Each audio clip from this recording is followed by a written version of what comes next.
પૂર્ણ સંખ્યાઓ what is hall number? તો 0, 1, 2, 3, 4 થી લઈને અનંત સુધીની સંખ્યાઓને આપણે પૂર્ણ સંખ્યાઓ કહીએ છીએ. ટૂંકમાં 0 અને પ્રાકૃતિક સંખ્યાઓના સમૂહને આપણે પૂર્ણ સંખ્યા કહીશું. હવે એ પ્રશ્ન એ છે કે આપણે 0 ને પ્રાકૃતિક સંખ્યામાં કેમ લેતા નથી? તો પ્રાકૃતિક સંખ્યા એટલે એવી સંખ્યાઓ કે જે આપણી પ્રકૃતિમાં અસ્તિત્વ ધરાવતી હોય. દાખલા તરીકે આપણે એમ કહેવું હોય કે 1 પેન છે, 2 પેન છે, 3 પેન છે, એવી ગણતરી કરવી હોય, એવું કાઉન્ટિંગ કરવું હોય તો પ્રાકૃતિક સંખ્યાઓની જરૂર પડે છે.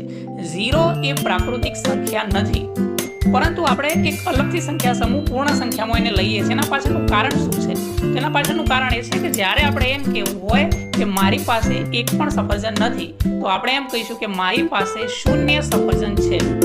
મતલબ પ્રકૃતિમાં સફરજન એક્ઝિસ્ટ કરતું નથી, પરંતુ વાસ્તવિક રીતે આપણે એને દર્શાવવું હોય સંખ્યા રૂપે તો 0 તરીકે દર્શાવી શકીએ છીએ. એટલા માટે પ્રાકૃતિક સંખ્યા સમૂહથી પૂર્ણ સંખ્યા સમૂહ અલગ કરવું પડે છે. Thank you.